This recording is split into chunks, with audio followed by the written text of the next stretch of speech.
back. Today I'm going to talk about the wonderful story of Henry Sugar and three other stories, which is a film by Wes Anderson that is on Netflix. Now, you can see these individual films, short films, or you can see them as one long film on Netflix. It's easy to find. You just write one wonderful story of Henry Sugar, and it's easy to find. So, and I highly recommend them. Now, they came out a while ago, and it just took me forever to watch them. Mainly, I think because they came out and other things would come out, and just I was other things going in my life, and then so it's like I'll catch these up, and I never did until now.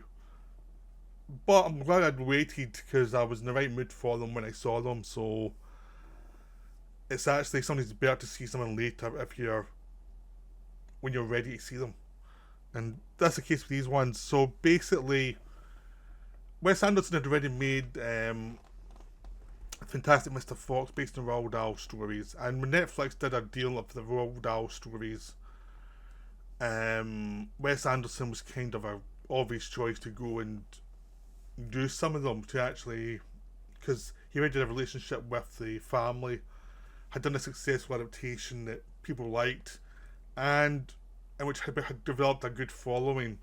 So, and he was like one of those directors who are not that expensive.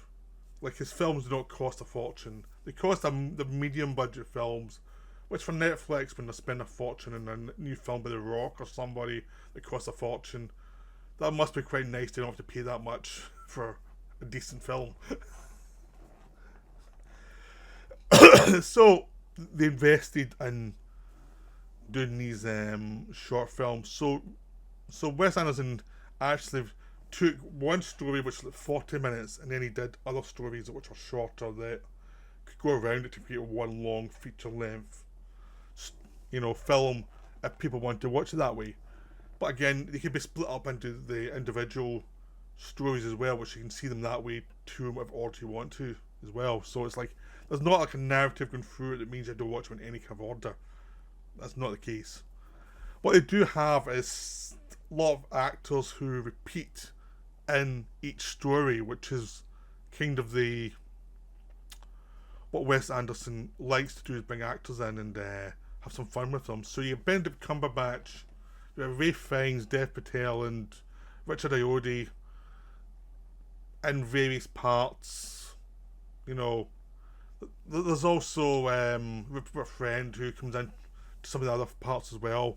So there's a whole bunch of them that are actors who kind of come in and out, really. Ben Kingsley's in some of it as well. So there's different. So there's a bunch of actors who they use for different for variations of different stories, whatever one fit. And because Wes Anderson makes films that are low budget, they don't take forever. So I think the actors can get in and out and do a fun little part and not have it take up too much of their time. So Ben Cumberbatch is kind of the lead, and he's a lead in Henry Sugar, but he's also the lead in Poison, which is one of their stories. Rupert Friend is the lead in the Swan, and he also has a big part in the Ratcatcher, where Ralph Fiennes has the main character part in that one. But they all kind of interact. And Ralph Fiennes also plays Roald Dahl in the kind of story that tells. He's a narrator of Henry Sugar. So it's complicated to explain, but it's actually really simple when you watch it. And so Ralph Fiennes is telling stories of Roald Dahl, telling the story in a very droll British way about this guy Henry Sugar, who's a waster. He's rich, he doesn't have to work, and he spends his time gambling because he's so much money he doesn't have to worry too much. But he was basically a useless life. According to anyone who knows him, it's like there's nothing to this guy that's actually interesting. He doesn't read books, he doesn't have any thoughts, he likes to gamble, but he's got a lot of money, but he doesn't know what to do with it. He doesn't have any reason for being. And then he hears about a technique where a person can actually see without seeing. Like, they can see things without using their eyes.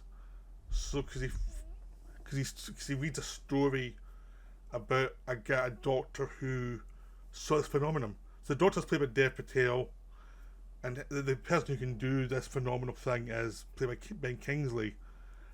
And Ben Kingsley used it as an act in a traveling circus show. But Dev Patel's focus trying to think, how did he do this? How did this trick work? Because he couldn't find a logical thing of. He gets a doctor to bind his eyes together, cover his eyes so he cannot see. So you can see, look, this doctor did this, so it's not a trick. And he still can read whatever's put in front of him. He still can see whatever's put in front of him. So there's no trick, but how did he do it? Because it's not part of human nature, not part of human biology. Like, what's going on? And so a lot of the film is actually about this doctor trying to work out this trick, and he ends up following a guy and finding his master, and they lead into the path of trying to figure out how you actually do this, which is a very difficult trick. Now, when Henry Sugar reads that, he's like, well, I want to know how to do that. That's interesting. I can cheat cards. Even though he's rich, he doesn't need the money. He's still obsessed with learning how to do it. So he learns, he figures it out. He does all the research. He spends years learning how to do this. Like, to the... He doesn't need to, because he's got an easy life. But he knows everything else in his life and focuses on this. This is what he's going to do with his life. He's going to learn how to do this. One thing. That's one trick. Which shows how empty his life is. And what happens once he's finally learned the trick after years and years of study? He can do the trick, but he doesn't know what it's for. Because it's like, well, it means that all his gambling now feels meaningless, because he can see what's on other people's cards, even though they don't know he can see. And it makes him feel empty. And basically, the whole story is about this guy going from being an empty vessel to actually realising there are people around who need his help, who need the money. So he develops a scam to actually go around and do his gambling places. Because he doesn't need the money, he wins the money and then puts it into a certain charity that does so much good for the world. So his life, which was meaningless, becomes meaningful. So that's one of the stories. But they're not all as heartwarming as that one. Because it's Roald Dahl. And he can be cynical. This one was a charmer.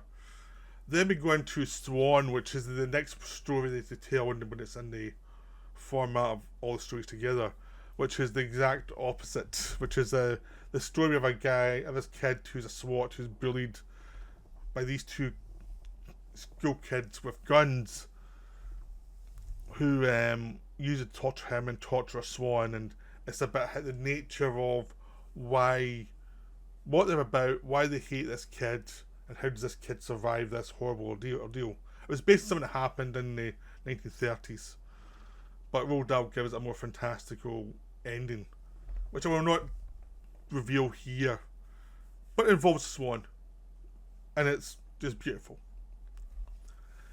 The next story is The Rat Catcher, which is a very fine starring one with Rupert Friend as a guy telling the story about this guy who this rat catcher need to use and his various techniques, and just how strange he is. It's more of a character beat thing, watching Ray Fiennes play this strange guy. It's like, there is a plot, but the plot doesn't really matter, it's just this character, really. And so story-wise, it's the slightest to the bunch, but character-wise, it feels the strongest. And it's kind of fascinating just watching these two people who are full of common sense and realizing they're dealing with a guy who's obsessed with one thing and one thing only. He's focused only on one thing. He can do one thing, and that's what he feels he's a genius at. Finally, we have the Poison, which is a guy who thinks he's been poisoned. He thinks there's a snake on his chest that's going to poison him. So he can't move. He can barely breathe. When an MP played by Dev Patel turns up, at his house to check in on him because they're in colonial India. He's like, there's a snake on my chest, I'm going to die if I move at all. So he has to go and get a doctor, and they have to go and try and figure out how to get the snake off his chest. And it's wonderful. It's another one where it's a wonderful metaphor for fear and what your mind does to you under fearful circumstances. And it's also like a funny metaphor for colonialism and the kind of craziness that is engendered by these people going to another country and ruling it, despite the fact that people never asked them to go there in the first place. So there's lots of meat into these stories because Dahl's was very good at having the kind of obvious narrative, but also having little things going on behind the surface that were there that you can interpret. But one of the big things is a mix of style and substance in this film, because I'm referring to all as one film, because I watched it as one film, where it's very theatrical. Like Wes Anderson likes theatricality in his films. He has deadpan performers. He has some funny, weird humour. But this one he can push it more theatrical than normal. He wants you to know you're on a set always. Everything's a set. You're walking in and out of sets, going from one set to another, revealing one story within another story. And he wants you to know it's theatrical. He wants you to know everything that's going on is theatrical. There's an emotion below it. And this is one of the ones I think where he really delivered, because he has short stories, so he can be very specific very quickly and get to the point and get out. Rather than sometimes, I think, in some of his films, he's got that style, but sometimes the narrative he's got isn't quite strong enough to hold the style. I think with Darjeeling Limited and his most recent one, what's it called? It was the one about the aliens in 50s America, that in the desert, which was and lots of wonderful things, but I don't think the story was as strong as the style. So you have lots of really good moments, but it never quite came together. It's like sometimes when he doesn't quite have this story for his style, it can be a bit jarring. But in this case, he's got the stories in a perfect form because you can make points very clearly, very quickly, but also leave other things that you can interpret your own way going on in the background that is there. But also the fact is, he's dealing with charlatans a lot of the time. He's dealing with people who are lying to themselves, and he can use the theatricality of the situation, of the production method, to actually show up something that's going on below the surface of a character, and show up someone looking for easy ways out by showing the theatricality of how it could be done, and just allowing that sense of we're all willing to get suckered into these stories and believe in what they're telling us because they're so charming. But he understands there's you need a distance there, that if you actually go full in, which sometimes happens with Dahl stories where they try and go full into the kind of fantasy, and you lose the kind of distance that Dahl had as well that actually made the stories work. Wes Anderson understands that distance as well as the kind of emotionality, so you're both inside and outside at the same time. That makes him a very good adapter of Roald Dahl, because he understands that kind of mix the way certain adaptations haven't really understood. You know, like Tim Burton loves Roald Dahl, but he's not as good as Wes Anderson is at adapting him, because he's much more inside the characters and he doesn't have the kind of distance usually. It's just a different kind of mix. So you can love something but not quite be the best person to make a film of it. And the film's charming in lots of ways. I mean, the actors are always having a ball because they get to play different characters, very different characters, and different stories. Like Ben Cumberbatch in one, he's like the kind of wasteful idiot who isn't as smart as he thinks he is. Another one, he's a paranoid guy in India thinking he's about to die, which gives him a lot to do. Rupert Friend plays like the narrator in one story, walking through the story, explaining what's going on. In another story, he's the guy who's trying to figure out what this bloody rat catcher's about, because he's just very strange. And you've all this thing with all these different kind of actors having like fun time, because Ben Kingsley in the first story plays this guy who does a magical thing, and in the final story he's a guy who's a doctor who's trying to figure out how to kill a snake. Dev Patel in the first story is this doctor, learned doctor who's trying to figure out the trick, and in the final story he's this kind of guy who's just trying to avoid catastrophe with this snake situation. So you have lots of actors doing different things and having a ball with it, and having allowed to kind of play like irony in their and how they talk, but also show like emotion as well. And it's always a kind of thing where it's this, the way Wes Anderson does it is only certain actors can do this kind of style, and other actors just don't quite get it. But these actors all get the style really well.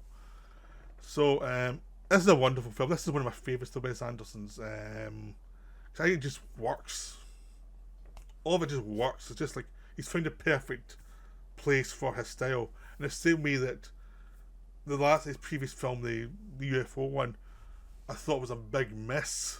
And this one it just delivered. In this one, Sugar, just like, so he's one of those directors, like, you never quite know what you're gonna get, because sometimes you can get someone that just delivers for you, and other times you don't. I mean, I love the French Dispatch, and I love the one of the scouts that no one else seemed to live in Moonrise Kingdom, and no one else seemed to think that worked at all.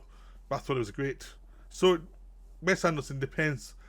It's not just with films; it also depends on what your interpretation as well. It's like my take on some of the films is different from many other people's takes. So just give them a try. They're always interesting.